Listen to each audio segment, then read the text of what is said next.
Hey guys, can you solve this classic logic puzzle? Here's the setup. Four prisoners are lined up like so. They are told that two of them are wearing white hats and two of them are wearing black hats. Each one can only see in front of him and he does not know the color of his own hat.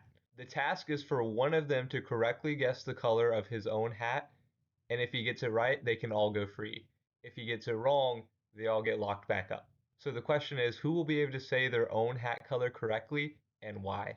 If you want to try it on your own, pause the video right now because we're going to get started in 3, 2, 1. Let's start by looking at prisoner number 1. Remember, he can't see the color of his own hat, but he can see that prisoner number 2 has a black hat and prisoner number 3 has a white hat. Since he knows that there's two white hats and two black hats, if these were both black hats, he would know his hat was white. And if they were both white hats, he would know his hat is black. But there's one black hat and one white hat, so he can't tell what color his hat is. Now let's look at prisoner number 2. The only thing he can see is prisoner number 3, and that's just one white hat, so that's not enough information for him either. Prisoner number 3 can just see the brick wall in front of him, so he doesn't have enough information. And prisoner number 4 can't see anything, so he also doesn't have enough information. So at first, this puzzle seems impossible.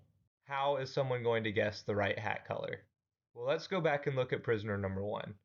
If prisoner 2 and 3 had the same hat color, prisoner number 1 would be able to guess his hat color. But prisoner 2 and 3 have different hat colors. Prisoner number 2 thinks about that for a second. Prisoner number 2 sees that prisoner number 3 has a white hat, and he thinks, oh, if I also had a white hat, then prisoner number 1 would have to have a black hat. And he would be able to see that we both have white hats, so prisoner number 1 would say that he has a black hat. But prisoner number 1 didn't say anything, which means I must have a different hat color than the man in front of me. And since the man in front of me has a white hat, I must have a black hat. So he calls out black and all of the prisoners go free.